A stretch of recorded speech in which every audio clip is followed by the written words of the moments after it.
কখনো আল্লাহ রব্বুল আলামিন এই কিয়ামতের নাম দিলেন ইয়াউমুল আখিরা। কুরআন থেকে ইরশাদ হলো ইন্নামা ইয়ামুরু মাসাজিদাল্লাহ মান আমানা বিল্লাহি ওয়াল ইয়াউমিল আখির। আল্লাহ রব্বুল আলামিন কখনো এই কিয়ামতের গুণবাচক নাম দিলেন, কখনো এই কিয়ামতের গুণবাচক নাম দিলেন দারুল আখিরা। আর কুরআন থেকে ইরশাদ হলো তিলকা দারুল আখিরা, সেটাই শেষ বাড়ি, এরপরে আর কোনো বাড়ি বান্দা তুমি খুঁজে পাবা না। আল্লাহ রব্বুল আলামিন আবার কখনো এর গুণবাচক নাম দিলেন আস-সাআ। কুরআন থেকে ইরশাদ হলো ইয়া আইয়ুহান নাসুত্তাকু রাব্বাকুম ইন্না জালজালাতাস সাআতি শাইউন আযীম। হে দুনিয়ার মানুষ, তোমরা এই কিয়ামতের জন্য আমি আল্লাহকে, তুমি তোমার প্রভুকে, আমি আল্লাহকে ভয় করো, কারণ যখন গোটা পৃথিবীর ভিতরে জালজালা শুরু হয়ে যাবে, কম্পন শুরু হয়ে যাবে, তখন আর বাঁচার পথ পাবে না। আল্লাহ রব্বুল আলামিন কখনো এই কিয়ামতের গুণবাচক নাম দিলেন তাম্মাতুল কুবরা। কুরআন থেকে ইরশাদ হলো ফাইদা জাআতিত তাম্মাতুল কুবরা। কখনো এর গুণবাচক নাম দিলেন আস-সাখা। কুরআন থেকে ইরশাদ হলো ফাইদা জাআতিস সাখা। কখনো এর নাম দিলেন ওয়াকিআ। কুরআন থেকে ইরশাদ হলো ইদা ওয়াকাআতিল ওয়াকিআ। কখনো এর গুণবাচক নাম দিলেন আল গাশিআ।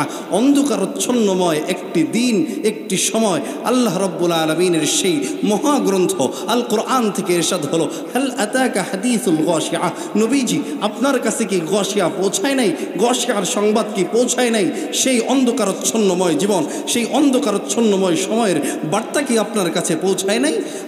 আল্লাহ রব্বুল আলামিন এতেই ক্ষান্ত হন নাই, তার বান্দাদেরকে সতর্ক করার জন্য আরও সিফাতি নাম, গুণবাচক নাম তিনি প্রয়োগ করলেন। কখনো বললেন আল কারিআ। কুরআন থেকে ইরশাদ হলো আল কারিআতু মাল কারিআ। কখনো বললেন আল ওয়াকিআ। কুরআন থেকে ইরশাদ হলো ইদা ওয়াকাআতিল ওয়াকিআ। কখনো বললেন ইয়াউমুল ফাসল। কুরআন থেকে ইরশাদ হলো হাদা ইয়াউমুল ফাসল জামা'নাকুম আউয়ালিন। কখনো বললেন মালিক ইয়াউমিদ, কখনো বললেন ইয়াউমুদ্দিন, ইয়াউমুদ্দিন। কুরআন থেকে ইরশাদ হলো মালিক ইয়াউমিদ্দিন, সেই দিনের একমাত্র মালিক আল্লাহ রব্বুল আলামিন হবেন। আল্লাহ রব্বুল আলামিন এর গুণবাচক নাম দিলেন ইয়াউমুল বাআত। কুরআন থেকে ইরশাদ হলো ফাহাদা ইয়াউমুল বাআত ওয়ালাকিন কুনতুম লা তা'লামুন। আরে সেই দিন তো মানুষ উত্থিত হবে, উঠার দিন হবে, কিন্তু মানুষ এই সম্পর্কে বেখবর। তাদের আমল, তাদের কাজকর্ম, তাদের চলাফেরা, তাদের উঠা বসা, তাদের সলুকগুলো এমন হয়ে দাঁড়াইছে যে তারা মনে করতেছে যে এই মাটি থেকে তাদেরকে আর বাস হতে হবে না, এই মাটি থেকে তাদেরকে আর পুনরুত্থিত হতে হবে না, এই মাটি থেকে তাকে আর উঠে দাঁড়াতে হবে না। আল্লাহ বলেন, বান্দা এতেই ক্ষান্ত নয়, আমি তোমাদেরকে সতর্ক করার জন্য এই কিয়ামতের বিভিন্ন সিফাতি নামগুলো আরও বিভিন্নভাবে বর্ণনা করলাম। আমি কখনো এর নাম দিলাম ইয়াউমুল খুরুজ। কুরআন থেকে ইরশাদ হলো ইয়াউমা ইয়াসমাউনা সাইহাতা বিল হাক্কি যালিকা ইয়াউমুল খুরুজ। একটা বিকটতম আওয়াজ হবে যেই দিন, বিকটতম আওয়াজ হওয়ার সাথে সাথে এই কবরস্থান, পৃথিবীর প্রত্যেকটা কবরস্থানের মাটি থেকে মাটি ফেরে মানুষগুলো বের হতে থাকবে। আল্লাহ বলেন, বান্দা এতেই ক্ষান্ত নয়, আমি আরও এর সিফাতি নাম বর্ণনা করলাম। কখনো দিলাম ইয়াউমুল হাসরাত, নাদামতের দিন, হাসরতের দিন, লজ্জা হওয়ার দিন, সেদিন মানুষ লজ্জিত হতে থাকবে। কুরআন থেকে ইরশাদ হলো ওয়ানদিরহুম ইয়াউমাল হাসরাতি ইয কুদিয়াল আম। যখন প্রতিটা মানুষের আমর, প্রতিটা মানুষের বিষয়গুলোকে সামনে আনা হবে, প্রতিটা মানুষের বিষয়ের বিচার করা হবে, মানুষ হাসরাত আর নাদামতে শুধু ইয়া নফসি করতে থাকবে। হাই, শুধু মানুষগুলো ইয়া নফসি করতে থাকবে না, বরঞ্চ মানুষের সাথে সাথে প্রত্যেকটা নবী বলতে থাকবে নফসি, কোথায় যাব, কোন পথে যাব, আজকে তো আমারই বাঁচার কোনো পথ নাই। আল্লাহ বলেন, বান্দা আমি শেষ করি নাই, এর গুণবাচক নাম আমি আরও তুলে ধরলাম। আল্লাহ রব্বুল আলামিন কখনো এর নাম দিলেন ইয়াউমুল খুলুদ। কুরআন থেকে ইরশাদ হলো উদখুলুহা বিসালাম যালিকা ইয়াউমুল খুলুদ। এই দুনিয়ার মুসলমান, তোমরা দুনিয়াতে কষ্ট করছো, এখন আখিরাতে তোমরা বিসালাম, সালামের সাথে, শান্তির সাথে তোমরা জান্নাতে প্রবেশ করো, কারণ আজকে খুলুদের দিন। আজকে কিসের দিন? খুলুদের দিন। আল্লাহ রব্বুল আলামিন বলেন যে বান্দা এতেই ক্ষান্ত হয় নাই, আমি আরও সিফাতি নাম তুলে ধরলাম। আল্লাহ বললেন, কখন আমি বললাম আজিফা। কোরআন থেকে ইরশাদ হলো আজিফাতুল আজিফা। আবার আল্লাহ বললেন এর আরও গুণবাচক নাম আমি তুলে ধরলাম। কখনো আসলো ইয়াউমুল জামিআ। কোরআন থেকে ইরশাদ হলো ইয়াউমা ইয়াজমাউকুম লিয়াউমিল জামিআ। সেই দিন একমাত্র একত্র জমায়েত হওয়ার দিন, সেই দিন মানুষগুলো জমায়েত হবে। আজকে আমরা যেভাবে এখানে জমায়েত হয়েছি, ওই দিনও মানুষগুলো জমায়েত হবে। আল্লাহ বলেন, বান্দা এতেই ক্ষান্ত নয়, আমি আরও সিফাতি নাম তোমাদের সামনে তুলে ধরলাম। সেদিনের নাম দিয়েছি আমি ইয়াউমুত তাগাবুন। কোরআন থেকে ইরশাদ হলো যালিকা ইয়াউমুত তাগাবুন।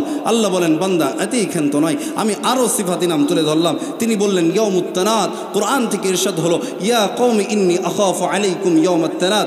আল্লাহ বললেন, এতেই ক্ষান্ত নয়, সর্বশেষ আমি যে নামটা দিলাম সেটা হলো ওয়াঈদ, সেটা হলো ওয়াদার দিন, সেটা হলো ওয়াদার দিন। যেই দিন বান্দার প্রত্যেকটা কথার, প্রত্যেকটা কাজের সাথে আমি আল্লাহ যে ওয়াদা দিয়েছিলাম সেই ওয়াদাগুলোকে পুঙ্খানুপুঙ্খানুভাবে আদায় করা হবে। কোনো বান্দাকে ছাড় দেওয়া হবে না। সেদিন কিস্তের দাড়িপাল্লা উঠানো হবে, সেদিন দাড়িপাল্লা কায়েম করা হবে, সেদিন দাড়িপাল্লা এমনভাবে কায়েম করা হবে যেটা এদিকেও ঝুঁকবে না সেদিকেও ঝুঁকবে না। রব্বুল আলামিনের রহম ছাড়া সেই দিন, সেই কিয়ামতের ময়দানে সেদিনের আমলনামার পাল্লাটা কারো ভারী হবে। আল্লাহ বলেন যে বান্দা, ইনডাইরেক্ট আমি অনেক সিফাতি নাম প্রকাশ করেছি, তার একমাত্র উদ্দেশ্য হলো বান্দা তোমরা যারা আছো, আমি তোমাদেরকে যে আমি একমাত্র আমার ইবাদতের জন্য পাঠাইছি, এই ইবাদত যেন ঠিকমতো করো। এই ঠিকমতো ইবাদত করার জন্যই আমি এর ইনডাইরেক্ট অনেকগুলো শব্দ প্রয়োগের মাধ্যমে শুধু তোমাকে কিয়ামতের ভীতি আমি তোমাকে দেখাইলাম। আপনি যদি আমাকে প্রশ্ন করেন, আলোচনা বুঝতেছেন তো? হ্যাঁ, আপনি যদি আমাকে প্রশ্ন করেন যে হুজুর, আপনি তো কিয়ামতের নাম বললেন, কিয়ামতে কি হবে এটা তো বললেন। আল্লাহ কিয়ামতের একটা অনন্য নাম দিয়েছেন ইয়াউমুল ফাসল, পৃথকতার দিন, যেদিন প্রত্যেকটা মানুষ পৃথক হয়ে যাবে। সেদিন প্রত্যেকটা মানুষ পৃথক হয়ে যাবে। এই সংগ্রামশীমূল ভাইরা, আমার কথা বুঝার চেষ্টা করুন। আল্লাহ রাব্বুল আলামিন, আপনি যদি আমাকে প্রশ্ন করেন তাহলে আমি জবাব দিব সেই দিনের অবস্থা কত ভয়াবহ। আল্লাহ রাব্বুল আলামিন বলেন, আমি এর নাম রেখেছি ইয়াউমুল ফাসল। যেদিন গোটা পৃথিবীর ভিতরে সব থেকে যদি কমল, আর সব থেকে যদি হৃদয়ের সাথে গহীন সম্পর্ক, আর সব থেকে যদি একেবারে স্বার্থহীন কোনো সম্পর্ক হয়, সেটা হলো মায়ের সাথে সন্তানের সম্পর্ক। কথা বলেন ঠিক কিনা? মায়ের সাথে সন্তানের সম্পর্কের মতো আর গভীর আর নির্মূল সম্পর্ক হতে পারে? বলেন না, পারে না। আল্লাহ বললেন যে আমি কিয়ামতের নাম ইয়াউমুল ফাসল দিয়েছি। এই কিয়ামতের দিন সব থেকে কোমল হৃদয়ের অধিকারী যেই মা আপনার জন্য রাত জেগে বসে থাকত, এই যে আমি এখন যে বয়ান করার জন্য আপনাদের এখানে আসছি, বাড়িতে পৌঁছতে আমার রাত 2টা-3টা বাজে, মা কিন্তু আমার অপেক্ষায় বসে আছে। আমার পায়ের আওয়াজ পেয়ে সাথে সাথে দরজা খুলবে। শুধু আমার মা নয়, প্রত্যেকটা মায়ের অবস্থা এরকম। সন্তান যখন বাহিরে থাকে তখন মায়ের দিলটা বড় ছোট হয়ে যায়, যে কি না কি হয়ে যায়। আল্লাহ বলেন যে বান্দারে, কিয়ামতের দিন সেই মায়ের মমতা আর থাকবে না। ইয়াউমুল হাসরত, আমি সেই দিনটা ইয়াউমুল ফাসল করে দিয়েছি। শীতের রজনীতে যখন সন্তান ভূমিষ্ঠ হলো, এই ভূমিষ্ঠ হওয়ার পরে সন্তান ডান দিকে প্রস্রাব করে দিল। মা, পৃথিবীর সকল মানুষ ঘুমে একবারে বিভোর হয়ে গেছে, পরিবারের সকল মানুষ ঘুমে বিভোর হয়ে গেছে। শীতের কনকনের এই রজনীতে সন্তান হঠাৎ করে ডান সাইডে প্রস্রাব করে দিল। সন্তানকে খুব মায়া করে মমতা করে সন্তানকে আবার বাম সাইডে রাখলো, সেই দিকেও প্রস্রাব করে দিল। মায়ের বাম সাইডটা ভিজে গেল, আবার সন্তানকে মায়া করে মমতা করে আবার বুকের উপর উঠায় নিল, সেইখানেও সন্তান প্রস্রাব করে দিল। হ্যাঁ, সন্তানকে দূরে ঠেলে দিল না। এভাবে ফজরের আজান হয়ে গেল। প্রত্যেকটা মানুষ তো ঘুমে বিভোর, কিন্তু মা সন্তানের জন্য গোটা রাত্রিতে ঘুমাতে পারে নাই। সকাল হয়েছে, বাড়ির কাজে আবার ব্যস্ত হয়ে গেল। মায়ের এই মমতা আর কিয়ামতের ময়দানে থাকবে না। বান্দা ডাক দিয়ে বলে, যে বান্দা, তুই কোন দিকে কিসের তালাশে আসিস? তুই কোন চাহিদায়, তুই কোন অবস্থার ভিতরে আছিস। বান্দারে বোঝার চেষ্টা কর, আমি এই দিনটাকে ইয়াউমুল ফাসল বানাইছি। তোর মায়ের সাথে তোর কোনো সম্পর্ক থাকবে না, তোর বাবার সাথে কোনো সম্পর্ক থাকবে না। যেই বাবা সন্তানকে পায়ের উপর যে এক পা যেই বাবা সন্তানকে নিজ পায়ে দাঁড় করানোর জন্য নিজের পকেটের টাকা খরচ করে, ভালো কিছু আহার করতে গিয়েও যখন টাকাটা বের করেও আবার পকেটে ঢুকাইয়া ফেলে, সেই বাবাও সেই কিয়ামতের দিন সন্তান থেকে দৌড়াতে থাকবে। বন্ধু, যেই বন্ধু বিপদের সময় পিঠ চাপটিয়ে বন্ধুকে বলতে থাকে, বন্ধু ভয় পাস নে, তোর সাথে আমি আছি কিয়ামতের ময়দানে, সেই বন্ধু ধন্না ধরবে না। মমতাময়ী স্ত্রী, নিজের কাছের স্ত্রী যাকে সব দুঃখের কথা বলা যায়, কিয়ামতের ময়দানে সেই দুঃখের কথা বলার জন্য সেদিন স্ত্রীকে খুঁজে পাওয়া যাবে না, সন্তানকে খুঁজে পাওয়া যাবে না। আল্লাহ রাব্বুল আলামিন সূরা আল আবাসার ভিতরে খুব সুন্দরভাবে এর সুন্দর ব্যাখ্যা বিশ্লেষণ করে দিয়েছেন। রব্বুল আলামিন বলছেন, ইয়াউমা ইয়াফিরুল মারউ মিন আখিহি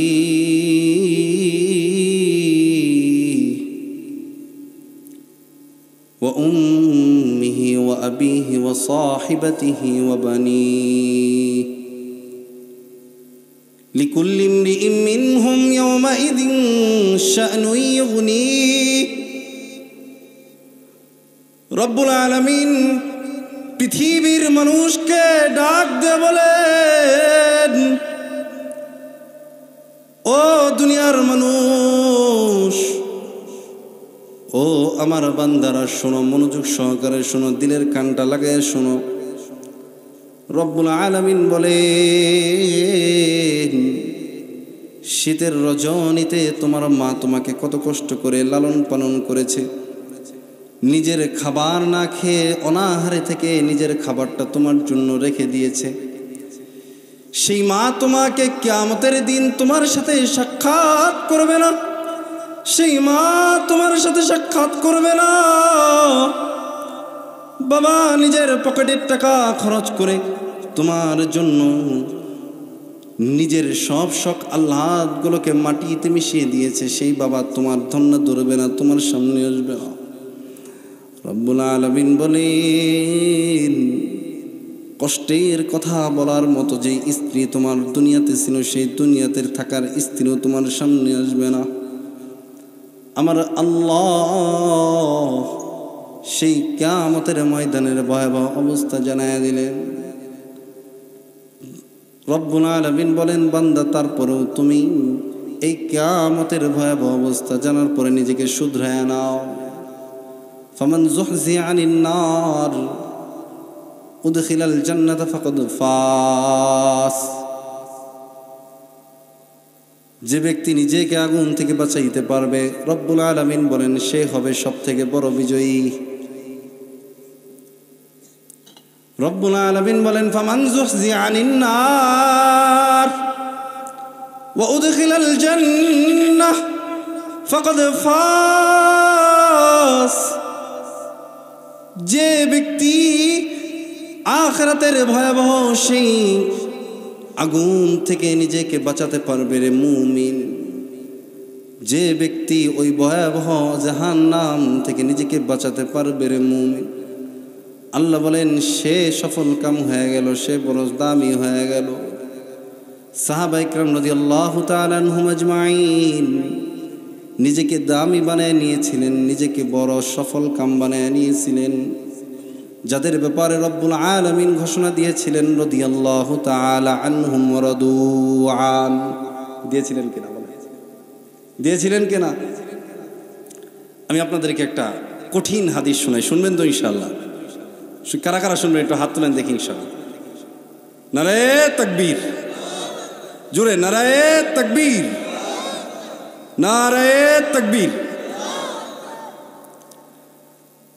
আল্লাহ রাসূল সাল্লাল্লাহু আলাইহি ওয়াসাল্লাম একবার আয়েশার সাথে বসা। কার সাথে বলেন না, একটু নাম বলেন, কার সাথে? আয়েশা কে ছিলেন বলেন? নবীজির স্ত্রী ছিলেন হযরতে আয়েশা, যিনি সবথেকে নারীদের ভিতরে সবথেকে বেশি হাদিস বর্ণনা করেছেন। সুবহানাল্লাহ। হযরতে আয়েশা একবার নবীজি সাল্লাল্লাহু আলাইহি ওয়াসাল্লামের সাথে বসা। আমি মূল আলোচনায় ঢুকে পড়তেছি, আপনারা একটু বোঝার চেষ্টা করেন, কিয়ামতের ভয়াবহতা একটু বোঝার চেষ্টা করেন। আয়েশা নবীজির সাথে বসা, এখানে বসা। নবীজি সাল্লাল্লাহু আলাইহি ওয়াসাল্লাম হযরতে আয়েশাকে বলেন যে আয়েশা, জানো কিয়ামতের অবস্থাটা কেমন হবে? আয়েশা জবাব দিলেন, যেমনটা সাহাবা ইকরাম দেন, আল্লাহু ওয়া রাসূলুহু আ'লাম, আল্লাহ তার রাসূলই ভালো জানে। আল্লাহ নবী সাল্লাল্লাহু আলাইহি ওয়াসাল্লাম আয়েশার এই বক্তব্য শুনে নবীজি সাল্লাল্লাহু আলাইহি ওয়াসাল্লাম বলতে শুরু করলেন, ইউহশারুন নাসু ইয়াওমাল কিয়ামাতি হুফাতান উরাতান গুরলান। আয়েশা জানো কেমন হবে? আয়েশা ডেপ করে নবীজি সাল্লাল্লাহু আলাইহি ওয়াসাল্লামের দিকে তাকিয়ে আছে। নবীজি সাল্লাল্লাহু আলাইহি ওয়াসাল্লাম হযরতে আয়েশাকে ডাক দিয়ে বলেন, আয়েশা, সেদিন মানুষগুলোকে একত্রিত করা হবে, আমাকে একত্রিত করা হবে, আপনাকে একত্রিত করা হবে, আমরা যারা এখানে আছি আমাদের সকলকে একত্রিত করা হবে। কেমন অবস্থায় জানেন? আমাদের শরীরে যে পরনে যে এত সুন্দর সুন্দর কাপড়, এই কাপড় থাকবে না। দামি দামি ব্র্যান্ডের যে জুতা আমরা পরিধান করি, এই জুতা থাকবে না। হুফাতান উরাতান গুরলান, প্রতিটা মানুষ নগ্ন শরীরে, নগ্ন পায়ে, মুসলমানি বিহীন, খতনা করা বিহীন, আমরা মুসলমানই হই না, খতনাবিহীন প্রতিটা মানুষ উলঙ্গ অবস্থায় হাসরের ময়দানে উঠবে। আমি আপনাদেরকে একটা প্রশ্ন করতে চাই এখন, যে প্রশ্নটা হযরতে আয়েশাও করছিলেন। আচ্ছা, এখানে আমরা যারা বসে আছি, আপনাদেরকে যদি কাউকে বলা হয় আমরা যারা আছি এখানে জ্ঞানবান সজ্ঞানী কোনো ব্যক্তি নিজের কাপড় খুলে উলঙ্গ হয়ে এদিকে হাঁটবে, সম্ভব? বলেন না সম্ভব? আর জোরে বলেন সম্ভব? আমার পক্ষেও সম্ভব না, আপনার পক্ষেও, আপনাদের পক্ষেও সম্ভব না। আজকে যদি রাষ্ট্রীয় প্রেসিডেন্টকে বলা হয় আপনি কাপড় খুলে পুরো দেশটা সফর করেন, তিনি করবেন? কেন করবেন না? কারণ তার বুদ্ধি আছে, এখনও তার কি আছে, দেমাগে বুদ্ধি আছে, এখনও সে সচেতন ব্যক্তি, ব্যক্তিত্ব সম্পন্ন লোক। তাহলে বোঝা গেল রাস্তা দিয়ে যারা উলঙ্গ অবস্থায় হাঁটে তারা কোনো সচেতন ব্যক্তি না। জোরে বলেন, তারা কি? পাগল। তারা কি? উন্মাদ, পাগল। নবীজি সাল্লাল্লাহু আলাইহি ওয়াসাল্লামকে হযরতে আয়েশা বলেন, আমি বড় আশ্চর্যান্বিত হয়ে গেলাম নবীজি সাল্লাল্লাহু আলাইহি ওয়াসাল্লামের এই কথাটা শুনে। যখন আশ্চর্য হয়ে গেলাম তখন নবীজিকে জিজ্ঞাসা করলাম, কুলতু ইয়া রাসূলুল্লাহ, হে আল্লাহর রাসূল, আর রিজালু ওয়ান নিসাউ জামিউন ইয়ানজুরু বা'দুহুম ইলা বা'দ। হাসরের ময়দান তো এমন না যেখানে শুধুমাত্র পুরুষ থাকবে। পুরুষ থাকবে খালি? বলেন না, শুধু কি পুরুষ থাকবে নাকি মহিলাও থাকবে? হ্যাঁ, আয়েশা বলেন যে আমি নবীজিকে জিজ্ঞাসা করলাম, আল্লাহ রাসূল, সেখানে পুরুষও থাকবে মহিলাও থাকবে, উলঙ্গ অবস্থায় ব্যাপারটা কেমন না? ইয়ানজুরু বা'দুহুম ইলা বা'দ, যে একজন আরেকজনের দিকে তাকাতাকি করবে, একজন আরেকজনের সতর দেখবে, একজন আরেকজনের লজ্জাস্থান দেখবে। এটা কেমন যেন একটা বিভীষিকাময় মুহূর্ত, কেমন যেন লাগে। বিষয়টা আমার বুঝে আসলো। নবীজি সাল্লাল্লাহু আলাইহি ওয়াসাল্লাম আয়েশাকে ডাক দিয়ে বলেন, আয়েশা, তুমি যেটা ভাবতেছ বিষয়টা এমন নয়। বিষয়টা কেমন? নবীজি সাল্লাল্লাহু আলাইহি ওয়াসাল্লাম আয়েশাকে বললেন, আল আমরু আশাদ্দু মিন আইয়ুহিম্মাহুম যালিক। এই বিষয়টা হলো তার থেকেও আরো গভীর, আরো গুরুতর, আরো কঠিনতর অবস্থা, যেখানে মানুষ ভালো থাকবে না, প্রতিটা মানুষ উন্মাদ, উদ্ভ্রান্তের মতো, কীটপতঙ্গের মতো শুধু দৌড়াতে থাকবে একটা আমলের আশায়, যে বান্দা যদি একটা আমল কোথাও পেয়ে যায়, সেই আমলের বরকতে আমি জান্নাতে যাইতে পারবো।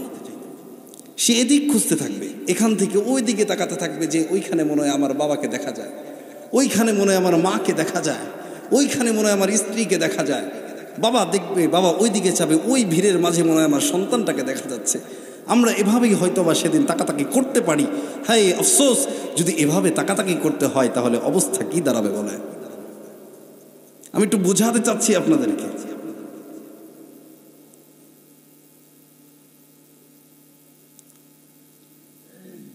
শুধু কি আমাদের অবস্থা এরকম হবে? নবীদের অবস্থা এরকম হবে। শুনবেন তো? শুনবেন তো ইনশাআল্লাহ? কারা কারা শুনবেন হাত তুলে দেখি ইনশাআল্লাহ। আবু সাঈদ খুদরি রাদিয়াল্লাহু তাআলা আনহু থেকে হাদিসটা বর্ণিত, লম্বা হাদিস।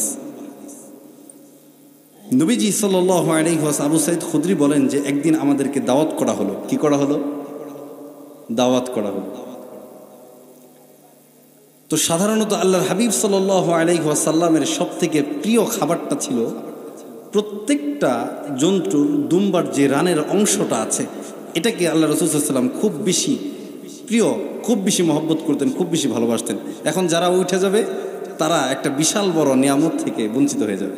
কারণ এমন একটা হাদিস শোনাইতেছি, এই হাদিস আপনাদেরকে কেউ শোনায় না আজ অব্দি, মনে হয় না শোনাইছে। আবু সাইদ খুদরি রাদিয়াল্লাহু তাআলা আনহু বলেন যে নবীজি সাল্লাল্লাহু আলাইহি ওয়াসাল্লামের সামনে এই মুহূর্তে সেই রানের গোশতটা রাখা হলো। নবীজির সামনে চতুর্পার্শ্বে আমরা বসা ছিলাম। চতুর্পার্শ্বে কি ছিলাম? আমরা বসা ছিলাম।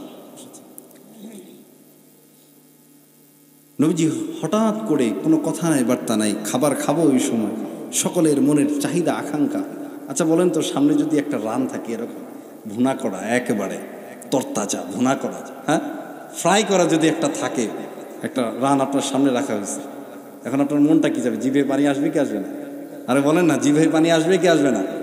হ্যাঁ, মন কি যাবে যে আগে খায়া নেই তারপরে অবস্থা হবে। কি বলেন? আগে শেষ করে লে তারপরে বাকি কথা। আবু সাইদ খুদরি বলেন যে আমরা খাওয়ার জন্য বড় আকাঙ্ক্ষিত হয়েছিলাম। এই সময় আল্লাহর হাবিব সাল্লাল্লাহু আলাইহি ওয়াসাল্লাম আমাদেরকে থামাইয়া দিলেন। আমরা বুঝতে পারলাম না যে বিষয়টা কি, যে কেন থামাইলেন আমাদেরকে। আল্লাহর হাবিব সাল্লাল্লাহু আলাইহি ওয়াসাল্লাম আমাদেরকে থামাইয়া দিলেন। থামাই দিয়ে আল্লাহর হাবিব সাল্লাল্লাহু আলাইহি ওয়াসাল্লাম সকল সাহাবীদের উদ্দেশ্যে, উপস্থিত সাহাবীদের উদ্দেশ্যে বলতে শুরু করলেন। হযরতে আবু সাঈদ খুদরি রাদিয়াল্লাহু তাআলা আনহু বলেন, আল্লাহর হাবিব সাল্লাল্লাহু আলাইহি ওয়াসাল্লাম বললেন, আনা সাইয়্যিদুন নাসি ইয়াউমাল কিয়ামা, কিয়ামতের ময়দানে আমি মুহাম্মদ যে দেখতে পাচ্ছ, আজকে তোমাদের এখানে যে বসা, আমি মুহাম্মদ সেই কিয়ামতের দিন গোটা পৃথিবীর সকল মানবের, সকল দানবের, সকল যত নবী রাসূল আছে সকলের সাইয়্যিদ হব। আল্লাহ রাব্বুল আলামিনের পরে আমার স্থান হবে। বলেন সুবহানাল্লাহ, চিল্লায়ে বলেন সুবহানাল্লাহ। আল্লাহ রাসূল কি বলেছেন? আনা সাইয়্যিদুন নাসি ইয়াউমাল কিয়ামা, আমি কিয়ামতের দিন কি হব? সকল মানুষের সর্দার হব। সর্দার যদি রাসূল হয়, আমাদের ভয় আছে? আরে বলেন না, ভয় আছে? আর জোরে বলেন, ভয় আছে? আমরা শেষ নবীর, আমরা কোন নবীর উম্মত? যেই নবীর উম্মত হওয়ার জন্য গোটা পৃথিবীর সকল নবীরা চাহাত ছিল, ওনাদের চাহিদা ছিল, যদি শেষ নবীর উম্মত হতে পারতাম, সেই বরকতে যদি বরকতময় হতে পারতাম, সেই নূরে যদি নূরান্বিত হতে পারতাম। আল্লাহ রাব্বুল আলামিন আমাদেরকে সর্বশেষ নবীর উম্মত বানিয়েছেন, আমাদেরকে সর্বশেষ নবীর, আখিরি জামানার সর্বশেষ নবীর একেবারে প্রিয় লোক বানিয়েছেন। সুবহানাল্লাহ। আল্লাহর হাবিব বলেন, আনা সাইয়্যিদুন নাস ইয়াউমাল কিয়ামা, কিয়ামতের ময়দানে আমি আল্লাহর হাবিব গোটা পৃথিবীর সকল মানুষের জন্য সর্দার হয়ে যাব। এমন সময় প্রতিটা মানুষের আমল অনুযায়ী আসমানের ওই যে তারক, আসমানের ওই যে সূর্য, যেই সূর্যটা প্রতিটা মানুষের আমল অনুযায়ী কারো এক হাত, কারো আধা হাত, কারো এক বিঘত, কারো এক আঙ্গুল, কারো আধা আঙ্গুল, কারো 1 ইঞ্চি, কারো 1 সুতা উপরে এই সূর্যটা এসে দাঁড়াবে। আল্লাহর হাবিব সাল্লাল্লাহু আলাইহি ওয়াসাল্লাম বর্ণনা করছিলেন। আবু সাঈদ খুদরি বলেন, পয়গম্বর রাহমাতাল লিল আলামিন যখন বর্ণনা করছিলেন, আমরা পয়গম্বরের দিকে একবারে তাকায় আছিলাম। আপনারা যেভাবে তাকিয়ে আছেন, বুঝাইতে পারছি? আপনারা যেভাবে আমার দিকে তাকিয়ে আছেন, আমরা এর থেকে আরো বেশি মনোযোগ, খুব বেশি মনোযোগ দিয়ে তাকিয়ে আছিলাম। আল্লাহ রাসূল বললেন, প্রতিটা মানুষের আমল অনুযায়ী আসমানের যে সূর্যটা তোমরা এই দুনিয়ার ভেতরে দেখো, ওই সূর্যটা প্রতিটা মানুষের আমল অনুযায়ী কারো 1 হাত, কারো আধা হাত, কারো 1 বিঘত, কারো 1 আঙ্গুল, কারো আধা আঙ্গুল মাথার উপরে এসে দাঁড়াবে। ওই সূর্যের তাপে প্রতিটা মানুষের মগজগুলো টকবক করে পড়তে থাকবে। পয়গম্বর রাহমাতাল লিল আলামিন বলেন, মানুষগুলো উদ্ভ্রান্তের মতো ছুটে চলবে, মানুষ শুধু কীটপতঙ্গের মতো এদিক সেদিক ছুটোছুটি করতে থাকবে রে মুমিন। কোথাও কোনো আশ্রয়ের স্থান পাবে না, কোথাও যাওয়ার জায়গা পাবে না। হঠাৎ মানুষদের ভিতর থেকে একজন বলে উঠবে, চলো নবীদের কাছে যাই। কাদের কাছে যাই? নবীদের কাছে যাই। কেন যাই? একটু চলো, একটু যাই। জিজ্ঞাসা করবে কেন? একটু যদি শাফাত মিলে এই কঠিনতম মুহূর্তে, এই যে একটা সঙ্গীনময় মুহূর্ত, এই মুহূর্তে থেকে যদি একটু বাঁচা যায় তাহলে তো আমার জীবনটা ধন্য হয়ে যাবে, আমরা তো জান্নাতে যেতে পারবো, চলো না যাই। হাদিসের ভিতরে আছে কিছু মানুষ যখন এই পরামর্শ দিবে সকল মানুষ দৌড়াতে থাকবে, দৌড়ায় দৌড়ায় হজরতে আদম আলাইহিস সালাতু ওয়াস সালামকে গিয়ে পাইবে। কাকে পাবে বলেন? কাকে পাবে বলেন না? হজরতে আদম। তিনি আমাদের কি হন? তিনি আমাদের কি হন? পিতা, আদি পিতা। তিনি আমাদের কি হন? পিতা। সকল মানুষ হজরতে আদম আলাইহিস সালাতু ওয়াস সালামের দিকে দৌড়াবে।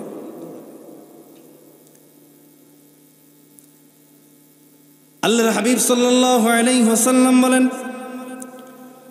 সকল মানুষগুলো হজরতে আদম নবীনা আলাইহিস সালাতু ওয়াস সালামের কাছে গিয়ে দৌড়াবে। মানুষ গিয়ে হজরতে আদম আলাইহিস সালাতু ওয়াস সালামকে ঘিরে ধরবে। আদম নবীনা আলাইহিস সালাতু ওয়াস সালামকে গিয়ে মানুষ বলতে থাকবে, ইয়া আদম, হে নবী আদম, আনতা আবুল বাশার, আপনি হলেন মানুষদের পিতা, আপনি আমাদের পিতা। এখানে যারা উপস্থিত আছে সকলের পিতা গো আদম। বড় সঙ্গীনময় মুহূর্তে আছি, দিলের কানটা লাগাইয়া শুনেন, মন আর তনটা দিয়া শুনেন, চোখটা বন্ধ করে শুনেন রে মুমিন। প্রতিটা মানুষ গিয়া আদমকে বলবে, আনতা আবুল বাশার খলাকাকাল্লাহু বিয়াদিহি, আপনি আল্লাহর নবী, আপনি গোটা পৃথিবীর মানব জাতির সকল মানব জাতির পিতা আল্লাহ রব্বুল আলামিন আপনি আদমকে নিজ হাত দ্বারা বানাইছেন। খলাকাকাল্লাহু বিয়াদিহি ওয়া আমারুল মালাইকা, শুধুমাত্র বানায় ক্ষান্ত হইছেন তা নয়, বরং পাশাপাশি ফেরেশতাদেরকে নির্দেশ দিয়েছেন সেজদা করার জন্য। কিসের জন্য? সেজদা করার জন্য নির্দেশ দিয়েছিলেন কিনা? আমরা সেই দিন গণজমায়েত হব, যদি আমরাও সেই সামিল হই, সফে সামিল হয়ে যায়, কাতারে সামিল হয়ে যায়, আমরাও সেই দিন সেই সময় আমরাও আমি আপনি সকলে সহ হজরতে আদমের সামনে গিয়া দাঁড়াবো। আদমকে গিয়া বলবো যে আদম, আপনি তো আল্লাহর নবী, আপনাকে তো আমাদের পিতা হিসাবে পাঠানো হয়েছে। আজকে আমরা সন্তান হয়ে আপনার এত সঙ্গীনময় মুহূর্তে পড়েছি, এত খারাপ একটা মুহূর্ত অতিক্রম করছি। পিতা হয়ে আপনার উপরে তো একটা দায়িত্ববোধ আছে। আপনাকে আল্লাহ রাব্বুল আলামিন এমন গুণে গুণান্বিত করেছেন, গোটা পৃথিবীতে কোনো নবীকে এতটা গুণে গুণান্বিত করেন নাই গো আদম। আজকে এমন একটা সময় এসেছে গো আদম, আপনি যদি আমাদের ওপর একটু রহম না করেন, আপনি যদি সেই মহান রব্বুল আলামিনের সামনে আমাদের জন্য যদি একটু শাফাআত না করেন, আজকের এই সঙ্গীনময় মুহূর্তে আমাদের বাঁচার আর কোনো পথ নাই। আমরা কোন পথে পালাবো আর কোন পথে বাঁচবো সেই পথ আমরা খুঁজে পাবো না। সুতরাং ফাশফা আলানা ইয়া আদম, হে আদম, আপনি আমাদের জন্য একটু শাফাআত করুন।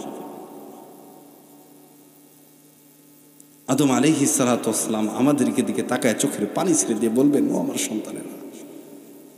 সন্তানেরা আসছো আজকে আমার কাছে তোমরা শাফাআতের জন্য, অথচ আমি আদমের সাধ্য নাই যে আজকে আমি তোমাদের জন্য শাফাআত করব। কারণ আল্লাহ রব্বুল আলামিন আমাকে একটা নির্দেশনা দিয়েছিলেন, নিষেধ করেছিলেন, আমি সেই নিষেধটা অমান্য করেছিলাম। আমি সেই গাছের ফলটা খেয়ে ফেলেছিলাম, আল্লাহ রব্বুল আলামিনের অবাধ্য হয়েছিলাম। আজকে কোন মুহূর্তে কোন মুখ নিয়ে সেই রব্বে করিমের সামনে দাঁড়াবো? আজকে কোন মুহূর্তে কোন মুখ নিয়ে সেই রব্বে করিমের সামনে দাঁড়াবো? যদি রব আমাকে একটাবার প্রশ্ন করে ফেলেন, আদম তুমি আজকে সুপারিশের জন্য আসছো, অথচ যেই দিন তোমাকে আমি নিষেধ করেছিলাম তুমি নবী হইয়া তুমি আমি আল্লাহর নির্দেশনাকে অমান্য করছো, আজকে কোন মুখে তুমি আমার সামনে আসলে? আমি আল্লাহর সামনে কোন মুখ নিয়ে দাঁড়াবো? হজরতে আদম আলাইহিস সালাতু ওয়াস সালাম বললেন, এটা আমার পক্ষে সম্ভব না রে বাবা, তোমরা অন্য কোনো নবীর কাছে যাও। এক হাদিসের রওয়ায়াতে আসছে, হজরতে আদম বলবেন, ইযহাবু ইলা গায়র, তোমরা অন্য কারো কাছে যাও। অন্য হাদিসের ভিতরে আসছে, ইযহাব ইলা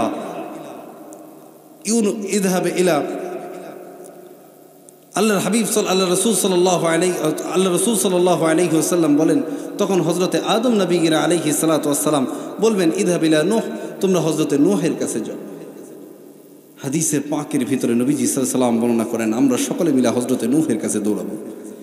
গিয়া নূহকে বলবো, ইয়া নূহ আনতা নবিয়ুল্লাহ, আপনি আল্লাহর নবী, আপনি তো আল্লাহর নবী, এবং গোটা পৃথিবীর ভিতরে আপনি এমন একজন নবী যেই নবীকে আল্লাহ রাব্বুল আলামিন ওয়া আউয়ালু মান আরসালা, যেই নবীকে সর্বপ্রথম রিসালাতের নূর দান করা হয়েছিল, আজকের এই সঙ্গীনময় মুহূর্তে আমরা আপনার কাছে আসছি, যাকে নাকি দ্বিতীয় আদম বলা হয়।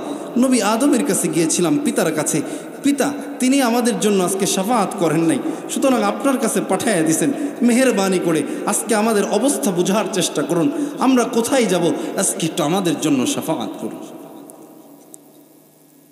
হাদিসে পাকের ভিতরে বলা হয়, হযরতে নূহ আলাইহিস সালাতু ওয়াস সালাম জাতির উদ্দেশ্যে ভাষণ দিয়ে বলবেন, ও আমার জাতিরা, আমি এমন একজন নবী, যেই নবী দুনিয়াতে আমার উম্মতের জন্য বদদুয়া করেছিলাম। আজকের এই মুহূর্তে আমি কোন মুখ নিয়ে সেই রব্বে করিমের সামনে দাঁড়াবো, কোন মুখ নিয়ে আমি রব্বে করিমের সামনে গিয়া তোমাদের জন্য শাফাআতের ধন্য ধরব। সুতরাং আমি নূহের পক্ষে এটা সম্ভব নয়।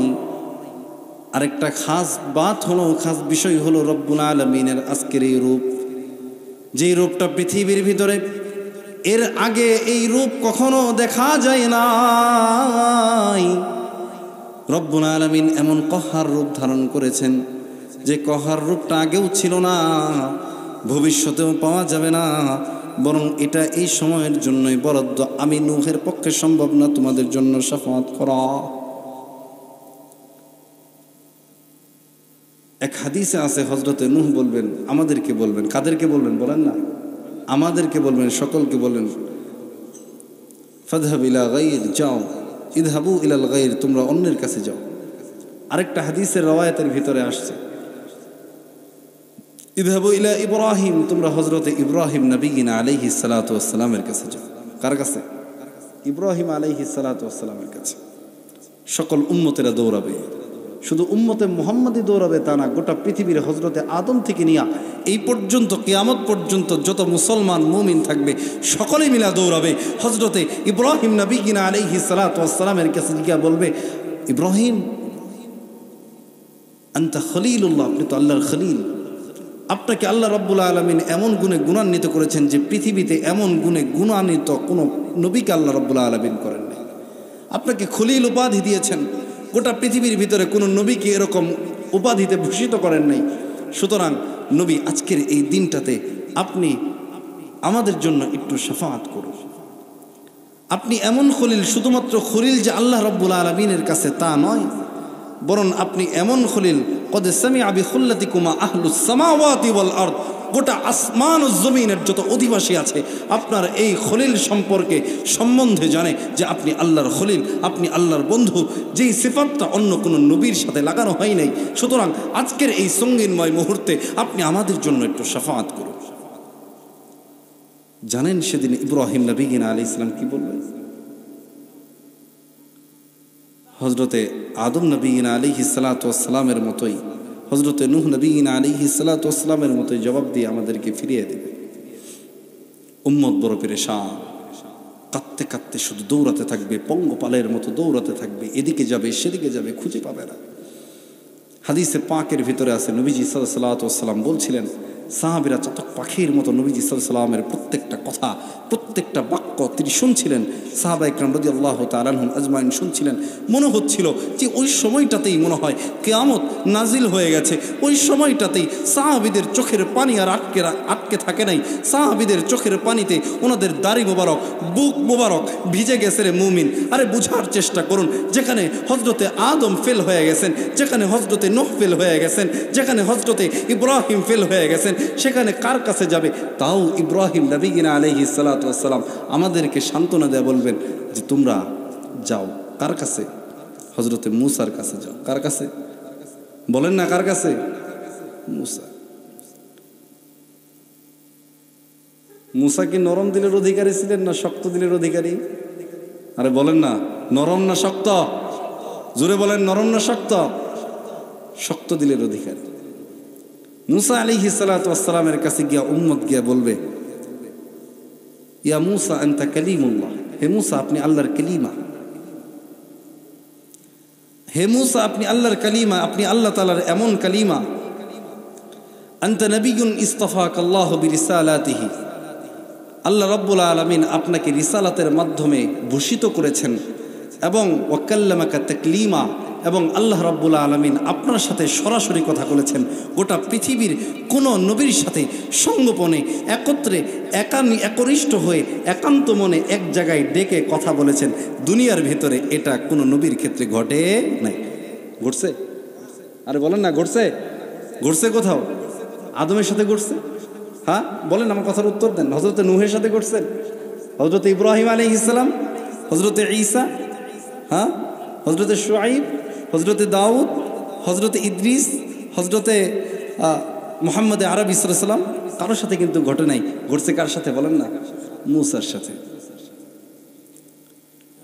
সকল উম্মতেরা হজরতে মূসার দিকে দৌড়াবে। মূসা নবী আলাইহিস সালাতু ওয়াস সালামের কাছে গিয়া সকল উম্মতেরা বলবে, আই মূসা আনতা নবিয়ুল্লাহ, আপনি আল্লাহর নবী, ইসতাফাকাল্লাহু বিরিসালাতিহি, আপনি এমন নবী যে নবীকে আল্লাহ রাব্বুল আলামিন রিসালাতের মাধ্যমে ভূষিত করেছেন। ওয়া কাল্লামাকা তাকলিমা, এবং আপনি এমন নবী যে নবীর সাথে আল্লাহ রাব্বুল আলামিন সঙ্গোপনে একনিষ্ঠ হয়ে একান্ত মনে কথা বলেছেন, যে গুণটা অন্য কোনো নবীর নাই। আমরা বড় সঙ্গীলময় মুহূর্তে আছি গো মূসা। আজকের এই সঙ্গীলময় মুহূর্তে মেহেরবানি করে আপনি আমাদের জন্য একটু শাফাআত করুন। ফাশফা লানা ইলা রাব্বি, আপনার প্রভুর কাছে আমাদের জন্য একটু শাফাআত করুন গো মূসা। মূসা উম্মতদেরকে ডাক দিয়ে বলবেন, চোখের পানিটা ছেড়ে দিয়ে বলবেন, ও আমার উম্মতেরা রে, আজকে তোমরা আমি মূসার কাছে আসছো, কিন্তু আমি মূসা দুনিয়াতে এমন একটা কাজ করছিলাম যে কাজের বিচার হয় নাই। রব্বুল আলামিন যদি আমার এই কাজটাকে ধইরা বসে তাহলে আমি বাঁচব না। হযরতে মূসা আলাইহিস সালাতু ওয়াস সালাম বলবেন, নফসি নফসি, আমার কি হবে কি হবে। ইযহাব ইলা ঈসা নবিয়িনা আলাইহিস সালাম। হাদিসে পাকের ভিতরে আসেন, পয়গম্বর বলেন সকল সাহাবীদের উদ্দেশ্যে, মানুষগুলো পঙ্গপালের মতো হযরতে ঈসার দিকে দৌড়াতে থাকবে। কার দিকে বলেন না, কার দিকে? ঈসা নবিয়িনা আলাইহিস সালাম। যখন মানুষগুলো একত্র হযরতে ঈসার কাছে পৌঁছাবে, পৌঁছানোর সাথে সাথে গিয়া বলবে, ইয়া ঈসা আনতা রূহুল্লাহ, হে ঈসা আপনি আল্লাহ রাব্বুল আলামিনের রূহ। আপনি এমন নবী যে নবীকে আল্লাহ রাব্বুল আলামিন এমনভাবে ভূষিত করেছেন। আপনি এমন নবী যেই নবীকে এমন ফজিলতে ভূষিত করা হয়েছে, গোটা পৃথিবীর ভিতরে এর কোনো নজির পাওয়া যায় না। আল্লাহর হাবিব সাল্লাল্লাহু আলাইহি ওয়াসাল্লাম বলেন, সকল উম্মতেরা হযরতে ঈসাকে বলবেন, ঈসা আপনাকে আল্লাহ রাব্বুল আলামিন পিতাবিহীন দুনিয়াতে প্রেরণ করেছিলেন। আদম নবী আলাইহিস সালাতু ওয়াস সালামকে পিতা আর মাতাবিহীন দুনিয়াতে প্রেরণ করেছেন, আর আপনাকে শুধুমাত্র পিতাবিহীন দুনিয়াতে প্রেরণ করেছেন। পৃথিবীর জন্য একটা শ্রেষ্ঠ ভূমিকা রেখেছেন। শুধু তাই নয়, আপনি রব্বুল আলামিনের কাছে একটা প্রার্থনা করেছিলেন, শেষ নবীর উম্মত হওয়ার একটা প্রার্থনা করেছিলেন। রব্বুল আলামিন সেই সুযোগ আপনাকে দিয়েছেন, সেই ফজিলত আপনাকে দিয়েছেন গো নবী। আজকের এই সঙ্গীনময় মুহূর্তে আপনি আমাদের জন্য একটু শাফাআত করুন। সাহাবীদের ভিতরে কান্নার রোল পড়ে গেছে, চোখ দিয়ে শুধু অজস্রে পানি পড়ছে, আর দাড়ি মোবারক ভিজে যাচ্ছে, আর সিনা মোবারক ভিজে যাচ্ছে। নবীজি সাল্লাল্লাহু আলাইহি ওয়াসাল্লাম বর্ণনা দিয়ে যাচ্ছেন। হাদিসে পাকের ভিতরে আসে, হযরতে ঈসা সেদিন কোনো উজর খাহি করবে না, কিন্তু একটা কথা বলবে, আজকে আমি ঈসার নিজের উজর খাহি না করে শুধু ডাইরেক্টলি বলে দিবে, রব্বুল আলামিনের সামনে দাঁড়ানোর মতো সামর্থ্য আর সাহস আমি ঈসার নাই। সুতরাং তোমরা হযরতে রাসূল আরবি সাল্লাল্লাহু আলাইহি ওয়াসাল্লামের দিকে দৌড়ো। বলেন সুবহানাল্লাহ, জোরে বলেন না সুবহানাল্লাহ। আল্লাহর পয়গম্বর সকল সাহাবীদেরকে উদ্দেশ্য করে বলেন, শুধুমাত্র সকল সাহাবীদেরকে উদ্দেশ্য করে নয় রে মুমিন, সাহাবী সকল যত উম্মত আছে সকল আনেওয়ালা উম্মতদেরকে উদ্দেশ্য করে বলেন, ও আমার উম্মতেরা, আমার সাহাবীরা শুনো, মনোযোগ সহকারে শুনো। যখন প্রত্যেকটা মানুষ হযরতে আদমের কাছে দৌড়াবে, আদম যখন সকল মানুষকে ফিরিয়ে দিয়া নিজেই নফসি নফসি করতে থাকবে, মানুষ যখন হযরতে আদমের পরে হযরতে নূহের কাছে যাবে, নূহ নবী কিনা আলাইহিস সালাতু ওয়াস সালাম যখন বলবে নফসি নফসি, মানুষ যখন হযরতে নূহ থেকে দৌড়ে হযরতে ইব্রাহিম আলাইহিস সালাতু ওয়াস সালামের কাছে যাবে, হযরতে ইব্রাহিম সেদিন নফসি নফসি করে মানুষগুলোকে অন্য নবীর কাছে পাঠায়া দিবেন। মানুষ যাবে হযরতে মূসার কাছে, মূসাও পাঠায়া দিবেন। মানুষ ধন্য ধরবে হযরতে ঈসার কাছে, ঈসাও পাঠায়া দিবেন। পয়গম্বর সকল মানুষকে ডাক দিয়ে বলেন, আমি নবী তোমাদের জন্য নিজেকে ফিট করে রাখছি। বলেন সুবহানাল্লাহ। আল্লাহর হাবিব বলেন যে মানুষ যখন পঙ্গপালের মতো দৌড়াবে, কোনো জায়গা পাবে না, আমি রসুল সেই সময় আমি তাদেরকে ওই সমস্যা থেকে ওই সমস্যা থেকে পরিত্রাণ দেওয়ার চেষ্টা করব। সকলে বলেন সুবহান। আমি আপনি সকলে দৌড়াতে থাকব। এবার সকলের একটা রূপ হবে মুহাম্মাদুর রাসূলুল্লাহ সাল্লাল্লাহু আলাইহি ওয়াসাল্লাম। আল্লাহ রাসূল সাল্লাল্লাহু আলাইহি ওয়াসাল্লাম বলেন, এরপর আমি মুহাম্মদ রাসূলুল্লাহ সাল্লাল্লাহু আলাইহি ওয়াসাল্লামের দিকে মানুষগুলো দৌড়াতে থাকবে। দৌড়ে এসে আমাকে বলবে, এই সাহাবী জানা আছে তারাও তো বলবে, যদি এই দলের ভিতরে থাকে তারা তো বলবেই, আর উম্মত যদি এই দলের ভিতরে থাকে, যারাই থাকবে এই দলের ভিতরে, তারাই আমি মুহাম্মদুর রাসূলুল্লাহ সাল্লাল্লাহু আলাইহি ওয়াসাল্লামের কাছে এসে তারা বলতে থাকবে। কি বলতে থাকবে? নবীজি সাল্লাল্লাহু আলাইহি ওয়াসাল্লাম সেটাও ঘোষণা করে দিয়েছেন। সকল মানুষগুলো পয়গম্বরের কাছে যাবে। সর্বশেষ ঠিকানা মুহাম্মদ আরবি সাল্লাল্লাহু আলাইহি ওয়াসাল্লাম কাছে গিয়া বলবে, ইয়া রাসূলুল্লাহ, হে আল্লাহর রাসূল, আপনি তো আল্লাহ রাব্বুল আলামিনের রাসূল, ওয়া খাতামান নবীন, এবং সর্বশেষ নবী, আপনার পরে কোনো নবী আসবে না। পৃথিবীর ভিতরে আপনার পরে কোনো নবী আসে নাই। সুতরাং আপনি এমন একজন নবী, শুধুমাত্র আপনি যে রসুল, আপনার পরে যে নবী আসবে না সেই সিফাতে গুণে গুণান্বিত আপনি নন। আপনি এমন একজন নবী, গফারাল্লাহু লাক, যেই আল্লাহ আপনার সকল গুনাহকে মাফ করে দিয়েছেন। কই কেমন গুনাহ? মা তাকদ্দামা মিন যামবিহি ওয়া মা তাআখার, আপনার আগের গুনাহ, পরের গুনাহ, গোটা জিন্দেগির যত গুনাহ আছে সব গুনাহ মাফ করেছেন। বলেন সুবহানাল্লাহ। মানুষ সকল গিয়া পয়গম্বর রাহমাতাল লিল আলামিনের কাছে গিয়া যখন এই কথা বলতে থাকবে, পয়গম্বর বলেন, আমি মাকামে মাহমুদ, একটা নির্দিষ্ট জায়গা আছে, আমি সেখানে সেজদায় পড়ে যাব। বলেন সুবহানাল্লাহ। আল্লাহ রাসূল বলেন, উম্মত ভয়ের কারণ নাই, আমি মুহাম্মদ তোদের জন্য আছি।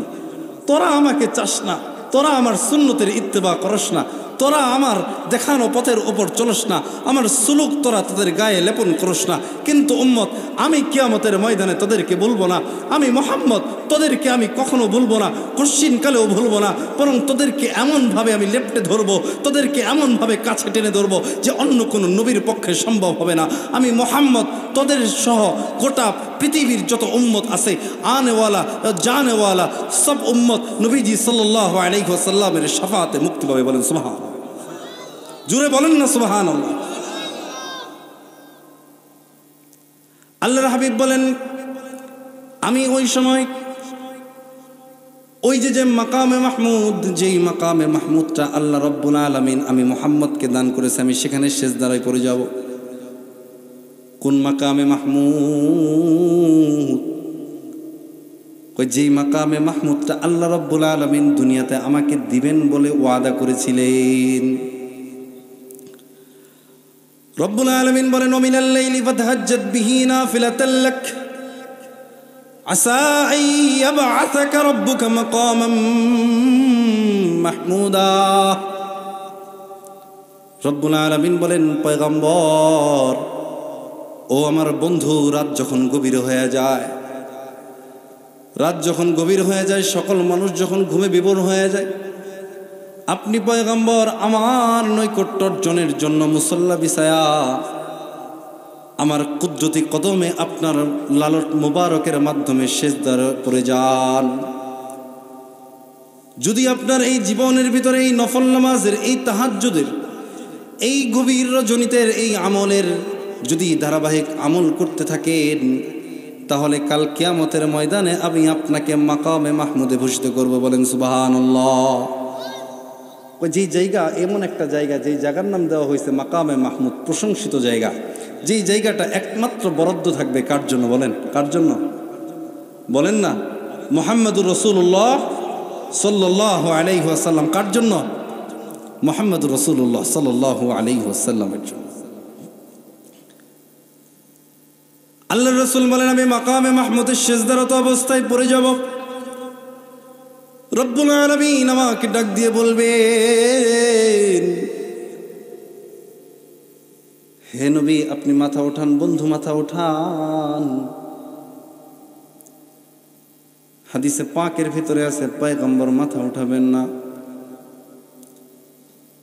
আল্লাহ রব্বুল আলামিন পয়গম্বরকে ডাক দিয়ে বলেন, ওগো নবীজি, ও আমার বন্ধু, রাহমাতাল লিল আলামিন, সাইয়্যিদুল কাউনাইন, খাতামান নবীন, আপনি মাথা উঠান। আপনার কি চাহাত আছে, আপনার কি চাওয়া আছে, আপনি চাইতে থাকুন, আমি আপনাকে দান করব। বলেন সুবহানাল্লাহ।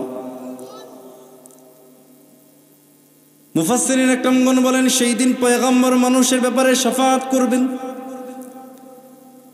যেই শাফাআতটা হবে এমন, যেই শাফাআতটা এক ধরনের শাফাআত হবে না, পাঁচটা ধরনের শাফাআত পয়গম্বর রাহমাতাল লিল আলামিন কিয়ামতের ময়দানে করবেন। বলেন সুবহানাল্লাহ।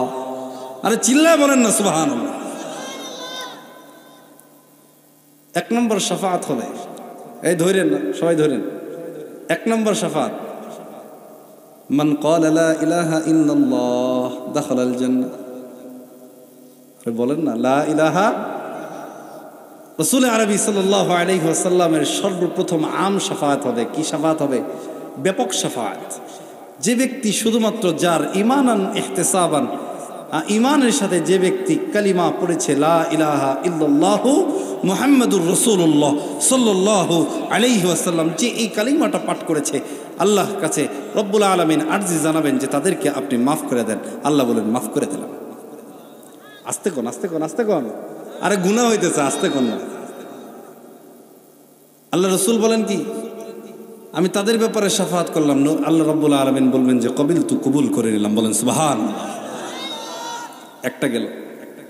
নাম্বার 2, মুফাসসিরিন একরামগণ বলেন, যাদের জন্য জাহান্নামটা একেবারে ওয়াজিব হয়ে গেছে, ওয়াজিবান নার, জাহান্নাম কি হয়ে গেছে?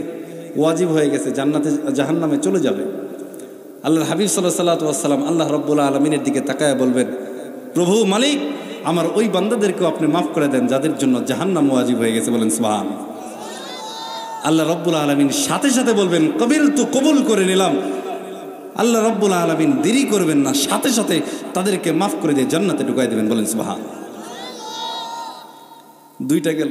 নাম্বার 3, নবীজি সাল্লাল্লাহু আলাইহি ওয়াসাল্লাম এই সঙ্গীনময় মুহূর্তে উম্মতের চেহারার ভিতরে এখন একটু ফ্যাকাশের ভাব, ছুঁইটা এখন একটু আসছে, একটু উজ্জ্বল, চেহারাগুলোর ভিতরে একটু উজ্জ্বল আলো ঝিকিমিকি করতেছে, নূর ঝিকিমিকি করতেছে। 2টা শাফাআত হয়ে গেছে। কয়টা শাফাআত হয়ে গেছে বলেন না? 2টা। নাম্বার 3, নবীজি সাল্লাল্লাহু আলাইহি ওয়াসাল্লাম বলেন, 3 নম্বরে মুফাসসিরিন ইকরামগণ বলেন যে 3 নম্বরে যে শাফাআতটা হবে, যারা জাহান্নামে অটোমেটিকলি ঢুইয়া গেছে, আল্লাহ রাসূল সাল্লাল্লাহু আলাইহি ওয়াসাল্লাম বললেন আমার উম্মতকে ওই জাহান্নাম থেকেই আল্লাহ আপনাকে উঠাইয়া দিতে হবে, তাদেরকে মাফ করে দেবে। আল্লাহ রাসূল সাল্লাল্লাহু আলাইহি ওয়াসাল্লামের এই কথা বলতে দেরি মুফাসসিরিন ইকরামগণ বলেন আল্লাহ রাব্বুল আলামিন বলবেন কবিল তু, কবুল করে নিলাম। বলেন সুবহানাল্লাহ। 3টা হইলো। কয়টা হইলো? 4 নম্বর শাফাআত, যারা জান্নাতে গেছে তারা কি বাদ পড়বো নাকি? আরে বলেন না, যারা জান্নাতে গেছে আগে তারা কি বাদ পড়বো? আরে জোরে বলেন না, বাদ পড়বে নাকি? আল্লাহ রাসূল সাল্লাল্লাহু আলাইহি ওয়াসাল্লাম সবার কথাই চিন্তা করেন, সব বান্দাদের কথাই চিন্তা করেন।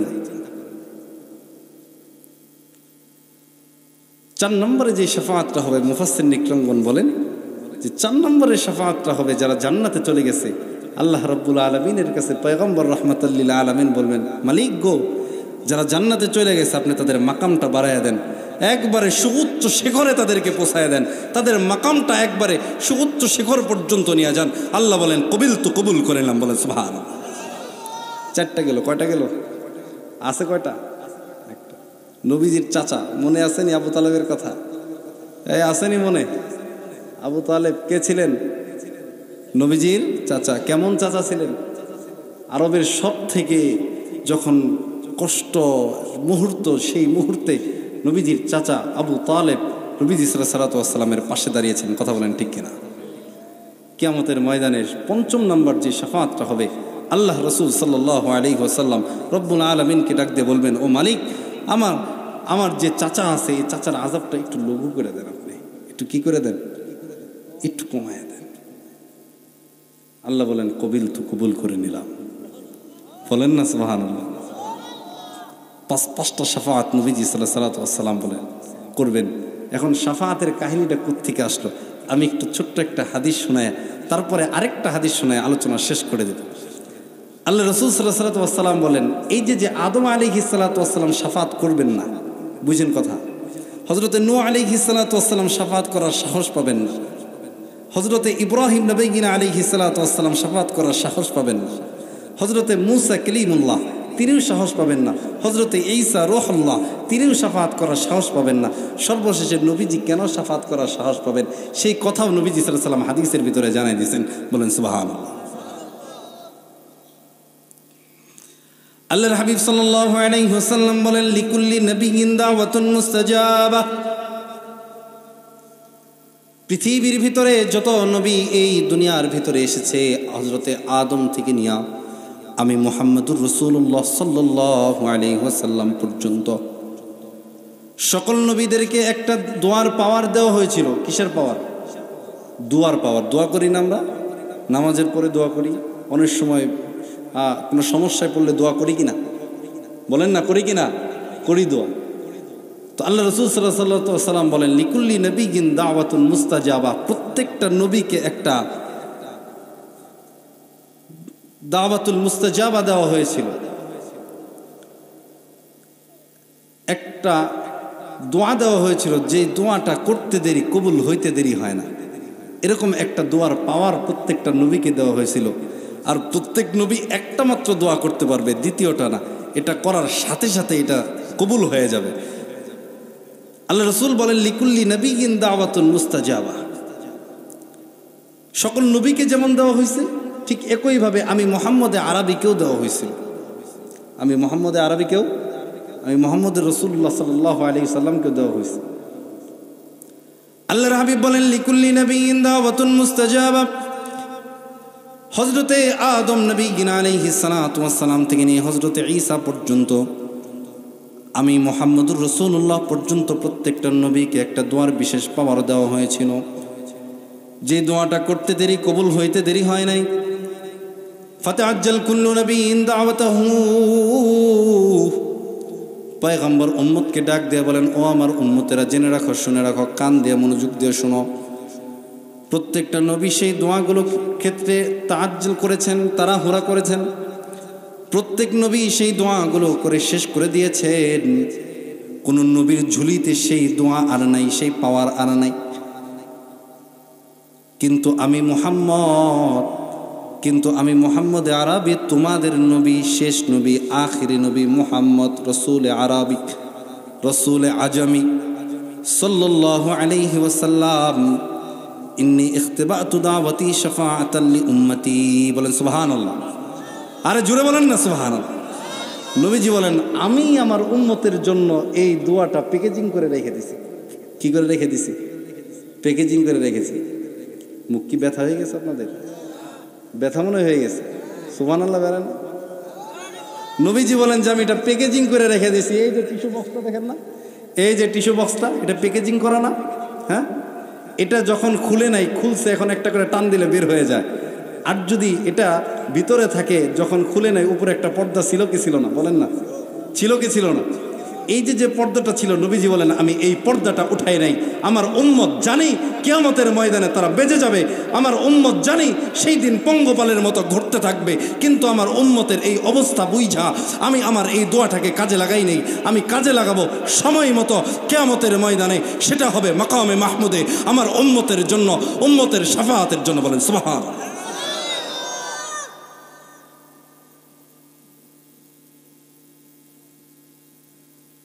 নবীজি সাল্লাল্লাহু আলাইহি ওয়াসাল্লাম সেই দিন উম্মতের শাফাআত করবেন এই পাওয়ারে। কোন পাওয়ারে? এই পাওয়ারে। আল্লাহ রাসূল সাল্লাল্লাহু আলাইহি ওয়াসাল্লাম এই পাওয়ারে সেই দিন দোয়া করবেন। আচ্ছা, এখন আসেন, শাফাআত পাবে না কারা? এই কথাটা বলেই শেষ করে দেব ইনশাআল্লাহ। রাত গভীর হয়ে গেছে, অনেক হয়ে গেছে। কয়টা বাজে? 11:30। ছেড়ে দেব ইনশাআল্লাহ। কারা শাফাআত পাবে না?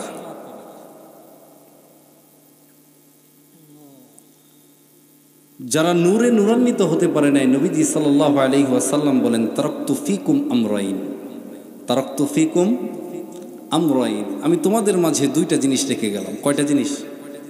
দুইটা জিনিস। লান তাদিল্লু মা তামাসসাকতুম বিহিমা কিতাবাল্লাহি ওয়া সুন্নাত রাসূলি। একটা হলো আল্লাহ রাব্বুল আলামিনের কিতাব, আর একটা হলো আমি রাসূলুল্লাহ সাল্লাল্লাহু আলাইহি ওয়াসাল্লামের সুন্নাহ। বলেন সুবহানাল্লাহ। এই দুইটা জিনিসকে যদি কোনো ব্যক্তি আঁকড়ে ধরতে পারে, আঁকড়ে ধরার মতো যদি আঁকড়ে ধরতে পারে, এই গোটা উম্মতকে জানায়া দাও, তাদের প্রতি এই দলিল লিখে দাও, তারা কখনো পথভ্রষ্ট হবে না, তারা হেদায়েতের পথে অটল অবিচল থাকবে। সুবহানাল্লাহ। আল্লাহর হাবিব বলেন তারাকতু ফিকুম আমরাইন লান তাদিল্লু মা তামাসসাকতুম বিহিমা কিতাবাল্লাহি ওয়া সুন্নাত রাসূল। পয়গম্বর বলেন দুইটা জিনিস আমি তোমাদের মাঝে রেখে গেলাম। একটা হলো আল্লাহ রাব্বুল আলামিনের কিতাব, আরেকটা হলো আমি মুহাম্মদুর রাসূলুল্লাহ সাল্লাল্লাহু আলাইহি ওয়াসাল্লামের সুন্নাহ। গোটা পৃথিবীর ভিতরে যদি কোনো ব্যক্তি এটাকে আঁকড়ে ধরে, সে কখনো পথভ্রষ্ট হবে না। বলেন সুবহানাল্লাহ। জুড়ে বলেন না সুবহানাল্লাহ। পৃথিবীর ইতিহাসে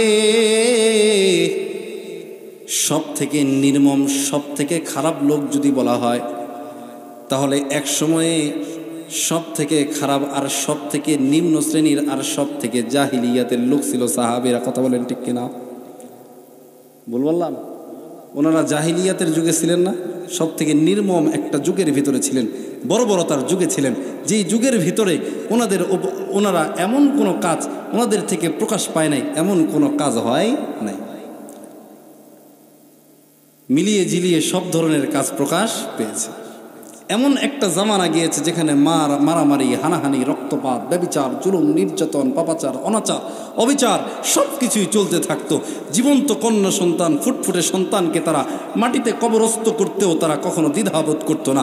সেই এমন একটা জামানার মানুষ যখন এই দুইটা জিনিসকে আঁকড়ে ধরল, আল্লাহ রাব্বুল আলামিন তাদের ব্যাপারে ঘোষণা দিয়ে দিলেন রাদিয়াল্লাহু তাআলা আনহুম ওয়া রাদু আন, আমিও তাদের প্রতি খুশি, তারাও আমার প্রতি খুশি। সুতরাং তাদেরকে জড়ায় দাও, তাদের প্রতি আমি আল্লাহ রাব্বুল আলামিন খুশি হয়ে গেছি।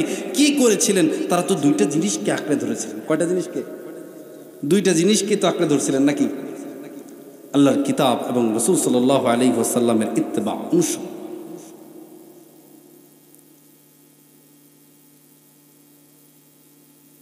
আল্লাহ রাব্বুল আলামিন ঘোষণা দিলেন রাদিয়াল্লাহু তাআলা আনহুম ওয়া রাদু আন, আমি তাদের প্রতি খুশি হয়ে গেলাম, তারাও আমার প্রতি খুশি হয়ে গেল। এই ঘোষণা রব্বুল আলামিন সাহাবী ছাড়া অন্য কোনো ওলি আল্লাহর ব্যাপারে দেন নাই। দিছেন? আমার ব্যাপারেও দেন নাই, আপনার ব্যাপারেও দেন নাই, আবু হানিফার ব্যাপারে দেন নাই, আমাদের বড় বড় মাযহাবের বড় বড় ইমামদের ব্যাপারেও দেন নাই, আমাদের অনেক বড় বড় আল্লাহর ওলিদের ব্যাপারেও দেন নাই। শুধুমাত্র দিয়েছেন সাহাবীদের ব্যাপারে।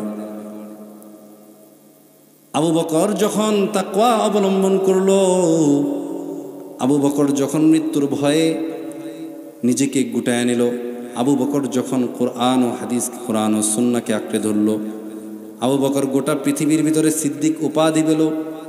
ওমর যখন কোরআন ও হাদিসকে আঁকড়ে ধরল, তখন হযরতে ওমর আল ফারিকু বাইনাল হাক্কি ওয়াল বাতিল, হক এবং বাতিলের মাঝে পার্থক্যকারী হযরত ওমর হয়ে গেলেন। যে ওমর নাকি পয়গম্বর রাহমাতুল লিল আলামিনের মাথা আনার জন্য গিয়েছিলেন, 100টা উট যেই মাথার নিলামে ওঠানো হয়েছিল রে মুমিন, সেই দিন ওমর নাঙ্গা তলোয়ার নিয়ে পয়গম্বরের মাথা আনার জন্য গিয়া যখন পয়গম্বরের আচরণে এই কোরআনের আলোয় নূরে নূরান্বিত হয়ে যখন তিনি নিজেকে চেঞ্জ করে ফেললেন, কোরআন ও সুন্নাহকে আঁকড়ে ধরলেন, বড় দামি হয়ে গেল। হযরতে বেলাল একবারে কালো কুৎসিত ছিল। পৃথিবীর ইতিহাসে যদি আপনি যদি আমাকে প্রশ্ন করেন সব থেকে কালো সাহাবীদের জামানায় সব থেকে কালো ব্যক্তি কি ছিল, ইতিহাসের পাতাও যদি আপনি উল্টান সেখানে হযরতে বেলালের নাম আগে আসবে। কথা বলেন ঠিক কিনা? কিন্তু বেলাল যখন তাকওয়া অবলম্বন করলো, কোরআন ও সুন্নাহকে আঁকড়ে ধরল, তখন এত দামি হয়ে গেল যে আসমান পর্যন্ত হযরতে বেলালের নাম, আসমান পর্যন্ত হযরতে বেলালের জুস খ্যাতি ছড়ায় গেল। এই জন্য মেরে মুসলমান ভাই, আপনাদের উদারত আহ্বান, দুইটা হাত পায়ে লাগায় বলি রে মুমিন, হযরত ওমর রাদিয়াল্লাহু তাআলা আনহু হাদিসের ভিতরে বলেন, হাসিবু আনতুম ক্বাবলা আন তুহাসিবু। ও দুনিয়ার মুসলমান, তোমাদের হিসাব নেওয়ার আগে নিজের হিসাবটা নিজে একটাবার কষে নাও। অঙ্কের খাতাটা নিয়ে কলমটা নিয়ে তোমরা একটু বসে যাও, দুনিয়ার জীবনের যুগ বিয়োগটা একটু করে নাও রে মুমিন। এই জীবন, পুরো জীবনের ভিতরে কতটা ভালো করলাম আর কতটা খারাপ কাজ করলাম এর হিসাবটা আগেই করে নাও। ওমর বললেন, ওয়াজিনু আনফুসাকুম ক্বাবলা আন তুজানু। এ দুনিয়ার মুসলমান, এ মুমিন বান্দারা, কিয়ামত আসার আগে নিজের আমলের পাল্লাটা নিজে একবার মেপে নাও। যখন কিয়ামতের মিজানটা কায়েম হয়ে যাবে রে মুমিন, সেই সময় আর কোনো রক্ষা নাই। সেই সময় দুনিয়াতে আপনাকে কেউ বাঁচাতে পারবে না, না মা, না বাবা, না ভাই, না বন্ধু, না বোন। দুনিয়ার সব মানুষ শুধু আপনার থেকে পলায়ন করতে থাকবে। এজন্য মৃত্যুর আগে আমার নিজেকে গুছিয়ে নেওয়া দরকার, আছে না নাই? বলেন না, আছে না নাই?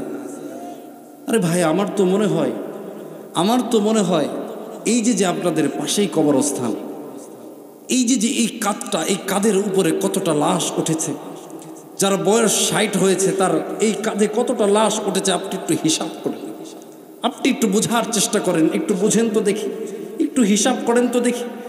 আপনার মায়ের লাশ আপনার এই কাঁধে উঠেছে, আপনি 4 পায়ের খাটিয়ে আপনার কাঁধে উঠিয়ে আপনার মাকে নিজে দাফন করেছেন। এই কাঁধেই আপনার প্রিয়তম স্ত্রীকে আপনি দাফন করেছেন। এই কাঁধেই বহন করে আপনার প্রিয় কাছের বন্ধুকে আপনি দাফন করেছেন। এই কাঁধেই বহন করে আপনার বোনকে আপনি দাফন করেছেন। এই কাঁধেই বহন করে আপনার ভাইকে আপনি দাফন করেছেন। এই কাঁধেই বহন করে আপনার ছেলেকে আপনি দাফন করেছেন। এই কাঁধেই বহন করে আপনার মেয়েকে আপনি দাফন করেছেন। এই কাঁধেই বহন করে আপনার নিকটস্থ আত্মীয় স্বজনকে আপনি দাফন করেছেন। মুমিন, আজকে বুঝবা না তো বুঝবা কবে? যখন মালাকুল মউত এসে যাবে, ইলা আজালিম মুসাম্মা, নির্দিষ্ট সময় এসে যাবে। ওই সময় বুঝলে কাজ হবে না রে মুমিন। এই সময়টাই বোঝার প্রয়োজন, এখনই বোঝার সময়। এখন যদি কোনো মুমিন না বুঝে, এখনই যদি নিজের জীবনের হিসাবটা না কষতে পারে, তাহলে ওই আখিরাতের জামানায় তাকে সে আর বাঁচতে পারবে না। আজকে যদি নিজের পাল্লাটা, নিজের আমলের পাল্লাটা, নিজের আমলটা না মাপে মুমিন, তাহলে ওই কিয়ামতের ময়দানে নিজের আমলটা আর মাপার সুযোগ হবে না। সেই দিন আর আমলের পাল্লাটা, নেক আমলের পাল্লাটা ভারী হবে না। রব্বুল আলামিনের রহমত ছাড়া সেই দিন কেউ বাঁচতে পারবে না। একটু বোঝার বিষয়, একটু বোঝার বিষয়। এটাই হলো বিষয় যে 3.5 হাত কবরে, সেখানে তো আমারও যেতে হবে। আমি কথা বলছি, কিছুক্ষণ পরে থাকবো কি থাকবো না এর তো কোনো গ্যারান্টি নেই। একটা শ্বাস নিচ্ছি, পরবর্তীকে শ্বাসটা ছাড়তে পারবো কিনা এর কোনো গ্যারান্টি নেই। আমি শ্বাসটা ছাড়ছি, এটাকে আবার নিতে পারবো কিনা এর কোনো মুমিন গ্যারান্টি নেই। কিন্তু কথা হলো এটাই, যদি তোমার ভিতরে, যদি আমাদের ভিতরে, সকলের ভিতরে যদি একটাবার মওতের চিন্তা হয়, যদি একটাবার সেই কিয়ামতের ভয়াবহতার করার চিন্তা ঢুকে রে মুমিন, আমি তুমি সকলেই মিলা একবারে ফায়েজ হয়ে যাব। কারণ আল্লাহ রাব্বুল আলামিন বলেছেন, ফামান যুহজিয়া আনিন নার ওয়া উদখিলাল জান্নাহ ফাকাদ ফাজ।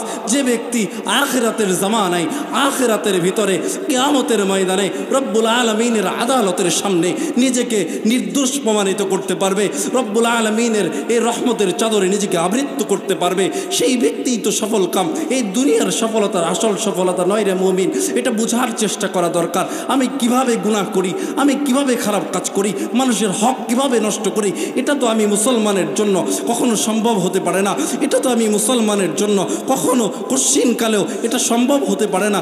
আমার জন্য তো উচিত ছিল আমি অন্য ভাইয়ের হক কিভাবে নষ্ট করব। আমার জন্য তো উচিত ছিল না 5 ওয়াক্ত নামাজ ইমামের পিছনে একবারে বা কায়দা একবারে তাকবীরে উলার সহিত আমি আদায় করব। আমার তো উদ্দেশ্য এটা থাকার কথা ছিল যে আমি কবরের জন্য আমার পাথেয়কে, আমার সামানাকে গুছাইব। আমার তো উদ্দেশ্য হওয়ার কথা ছিল এটা রব্বুল আলামিনের কাছে নিজের সব কিছুকে সঁপে দিয়ে সকল গুনাহ থেকে নিজেকে বাঁচিয়ে রাখব। আজকে বুঝবো না তো বুঝবো কবে? আজকে বুঝবো না তো বুঝবো কবে? আহা, মৌত যেদিন আইসা যাবে, মালাকুল মৌত আইসা যাবে, মানুষ বলবে যে আমাকে একটু সময় দাও, একটু সময় দাও। আরে সাদ্দাত তো জান্নাত বানাইছিল, কি বানাইছিল? জান্নাত বানাইছিল। কিন্তু ইলা আজালিম মুসাম্মা, নির্দিষ্ট সময় আইসা গেছে। যখন নির্দিষ্ট সময় এসে গেছে, আজালিম মুসাম্মা যখন হয়ে গেছে, তখন সাদ্দাত বারবার মিনতি করছিল যে একটাবার আমার বানানো জান্নাতের দিকে শুধু মাথাটা দিয়ে একটু আমাকে দেখতে দাও, দেখবো আমার জান্নাতটা কেমন হয়েছে। সেই সুযোগটাও সাদ্দাতকে দেওয়া হয় নাই রে মুমিন। তাহলে সাদ্দাতকে দেওয়া হয় নাই আদম থেকে নিয়ে পয়গম্বর মুহাম্মদুর রাসূলুল্লাহ সাল্লাল্লাহু আলাইহি ওয়াসাল্লাম পর্যন্ত কোনো নবীকেই দেওয়া হয় নাই। পেয়ারা নবী যেখানে দুনিয়া থেকে বিদায় নিয়েছেন, আমি আপনি যার কোনো দাম নাই, যার কোনো কিচ্ছু নাই, এই দুনিয়াতে থাকবো তো থাকবো কি কইরা? এই দুনিয়ার ভিতরে থাকার ইচ্ছা করি কি কইরা? বুঝা দরকার। मौत को मत दौर समझो, मौत को मत दौर समझो, मौत है हरदम करीब, कौन होगा यार तेरा गर्द जाने के लिए। কবি বলেন, মৃত্যুকে তুমি দূরে মনে করো না, মৃত্যু তোমার থেকে বেশি দূরে নয়। তুমি যখন মারা যাবা, তোমার আত্মীয় স্বজন, পাড়া প্রতিবেশী কেউ তোমার সাথে সেই কবরস্থ হবে না। মা তোমাকে অনেক কষ্ট করে লালন পালন করেছে, বাবা তোমাকে অনেক কষ্ট করে লালন পালন করেছে রে মুমিন। ভাইয়ের সাথে তোমার আত্মিক একটা সম্পর্ক আছে, স্ত্রীর সাথে তোমার একটা মনের গভীর সম্পর্ক আছে। যখনই তুমি মারা যাবারে মুমিন, চোখটা বন্ধ কইরা দিলের কানটা লাগায় একটু শুনুন, ছাইরা দিব। আজকে যদি আমার মৃত্যু হয়ে যায়, এখন যদি মৃত্যু হয়ে যায়, এই সময়টার ভিতরে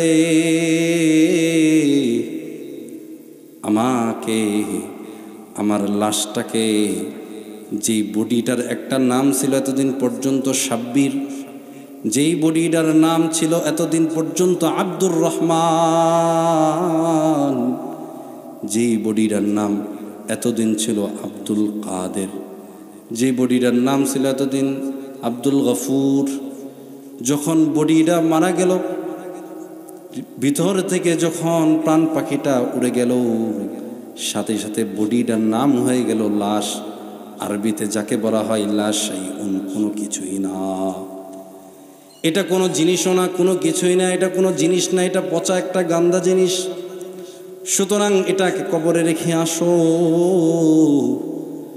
মৃত্যুবরণ করার সাথে সাথে মানুষ তার ওই সোফা আর উন্নত মানের বড় বড় দামি দামি ফার্নিচার থেকে নামায়ার সাথে সাথে মেঝেতে শোয়া দেয়।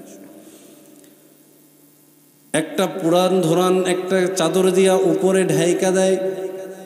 কিছু মানুষ দৌড়ায় সাদা কাপড় ক্রয় করার জন্যে, কিছু মানুষ দৌড়ায় কাছের, কিছুর মানুষ দৌড়ায় ওই বাঁশ কাটার জন্যে, কিছু মানুষগুলো দৌড়ায় কবর খনন করার জন্যে, এই দুনিয়ার মুসলমান, মসজিদের মাইকে আজান হয়ে যায়, অমুক এলাকার অমুকে মারা গেছে, অমুক এলাকার অমুকে মারা গেছে, শিমুলতলির আব্দুল মালিক মারা গেছে, টাঙ্গাইলের করটিয়ার সাব্বির মারা গেছে। যখন ওই মসজিদের মাইকে আজান এলান হয়ে যায়, মানুষগুলো জানাজার জন্য প্রস্তুত হয়ে যায়। কাফনের কাপড় কেনার পরে সুন্দর করে বডিটার ভিতরে পেঁচানো হয়, বড়ই পাতার গরম পানি দিয়া এই বডিটাকে সুন্দর করে ধোয়ানো হয়। আত্মীয় স্বজন, কত অদ্ভুত একটা বিষয়। যেই কাপড় পৃথিবীর ভিতরে এক অনন্য নীতিরে মুমিন, এই নীতিটা কোথাও অবলম্বন হয় না, এই নীতিটা কোথাও পাওয়া যায় না, শুধুমাত্র মৃত ব্যক্তির ক্ষেত্রেই এই নীতিটা অবলম্বন করা হয়। দিলের কানটা লাগাইয়া শুনেন, একটা কাপড় ক্রয় করলে আমরা সেই কাপড়টা নিজের চয়েস মতো ক্রয় করে সেটাকে নিজের মতো বানাই, পাঞ্জাবি বানাই বা শার্ট বানাই, পেন বানাই। মারা যাওয়ার পরে মানুষ তার পছন্দের মতো কাপড় কিনতে পারে না রে মুমিন। তার আত্মীয় স্বজন তার জন্য কাপড় ক্রয় করে, যে ক্রয় করে সে আর এই কাপড়টা পরে না। সুন্দর করে তাকে কাপড়টা মুড়ায়া চারজন খাটিয়ার চারপাশে চার কাঁধে উঠায়া কালিমা পড়তে পড়তে ওই কবরের দিকে চলতে থাকে। সকল মানুষগুলো কবরের দিকে দৌড়ায়। প্রিয়তম মা, চোখের শীতলকারী মা সেই দিন সন্তানকে বিদায় দিয়া দেয়, বাড়িতে ঠাঁই দেয় না। বাবাও সন্তানকে বিদায় দিয়া দেয়, বাড়িতে ঠাঁই দেয় না। স্ত্রী স্বামীকে বিদায় দিয়া দেয়, বাড়িতে ঠাঁই দেয় না রে মুমিন। সন্তান বাবাকে বিদায় দিয়া দেয়, যে বাবাকে ছাড়া যেন তার পৃথিবী চলে না, সেই বাবা আজকে দুনিয়া থেকে নাই, তাকে বাড়ির থেকে বিদায় করে দেয়। লাশটা কবরের পর্যন্ত পৌঁছানো হয়। জানাজার জন্য ইমাম দাঁড়ায় যায়, আল্লাহু আকবার 4 তাকবীরে, ফরজে কিফায়া নামাজ 4 তাকবীরে জানাজাটা শেষ কইরা আবার খাটিয়াটাকে কাঁধের উপরে উঠানো হয়। আমার আপনার যখন এই খাটিয়াটা উঠানো হবে রে মুমিন, তখন নিয়ে আস্তে আস্তে কবরের দিকে নিয়ে যাওয়া হয়। আর মৃত ব্যক্তি তাদেরকে ধইরা ধইরা বলে, আমাকে কোথায় নিয়ে যাচ্ছ? আমি তো এখানেই। কিন্তু তার কোনো কথা কেউ শুনে না, তার কোনো কথা কেউ কানেও নেয় না রে মুমিন। সেই দিনের অবস্থা বড় ভয়াবহ। সেই দিন একাকিত্বের একটা জীবন, অন্ধকারচ্ছন্নময় একটা জীবনের ভিতরে ঢুকে যেতে হয়। সুতরাং যে ব্যক্তি ভালো আমল করবে, ওই কিয়ামতের ময়দানে 3.5 হাত কবর, তার ভালো আমলের কারণে পুরো কবরটা জান্নাতের মাধ্যমে প্রশস্ত করে দেওয়া হবে। তার চোখের দৃষ্টিসীমার শেষ প্রান্ত পর্যন্ত প্রশস্ত করে দেওয়া হবে। আর যদি সে খারাপ আমল করে রে মুমিন, আল্লাহর গোলাম বোঝার চেষ্টা করেন, তাহলে এক পাশের মাটি আরেক পাশের মাটি, 2 পাশের মাটি তার হাড়টাকে এমনভাবে চাপ দিবে যে একটা হাড়ের গোছাটা পয়গম্বর এভাবে দেখাইছেন যে এক হাতের আঙ্গুল আরেক হাতের আঙ্গুল এভাবে যেমন ঢুকে যায়। বলে যে ওই এক হাড়, এই পাঁজরের হাড়গুলো, বুকের হাড়গুলো, খাঁচার হাড়গুলো একটা আরেকটার ভিতরে ঢুকে যাবে। সেই দিন চিৎকার করে চেঁচামেচি করেও লাভ হবে না, রব্বুল আলামিনের কাছে মাফ চেয়েও সেদিন লাভ হবে না রে মুমিন। এই জন্য ওমর বলেন, হাসিবু আনতুম ক্বাবলা আন তুহাসিবু, হাসিবু আনফুসাকুম ক্বাবলা আন তুহাসিবু, ওয়াজিনু আনফুসাকুম ক্বাবলা আন তুজানু। হিসাবটা কষে নেওয়ার সময় রে এখন, এই সময়টা চলে গেলে আর হিসাব নেওয়াও যাবে না, আর হিসাব করাও যাবে না। আপনি যত ইবাদত করেন, কবর দেশে ইবাদত কবুল হবে না, হবে না। এই জন্য নিজের আমলটাকে নবায়ন কইরা পয়গম্বর রাহমাতাল লিল আলামিনের দেওয়া 2টা জিনিস রেখে যাওয়া, 2টা জিনিস, একটা কোরআন আরেকটা সুন্নাহ, এই দুইটা জিনিসকে আঁকড়ে ধরবো। সকলে রাজি আছে কিনা বলেন? যারা রাজি আছেন দুই হাত তুলে উঠে দেখান যে রাজি আছে। পারবো তো ইনশাআল্লাহ? নামাজ কাজা, নামাজকে বাদ দিয়ে দিবেন না? নামাজ এখন থেকে চলবে ইনশাআল্লাহ। 5 ওয়াক্ত নামাজ তাকবীর ওলার সাথে চলবে তো ইনশাআল্লাহ? আওয়াজ হয় নাই, আওয়াজ হয় নাই, আওয়াজ হয় নাই, আরো জোরে হবে। 5 ওয়াক্ত নামাজ তাকবীর ওলার সাথে আদায় হবে তো ইনশাআল্লাহ? জোরে বলেন ইনশাআল্লাহ। আল্লাহ তাআলা সকলকে কবুল আর মঞ্জুর করুন। সকলে বলি আমিন।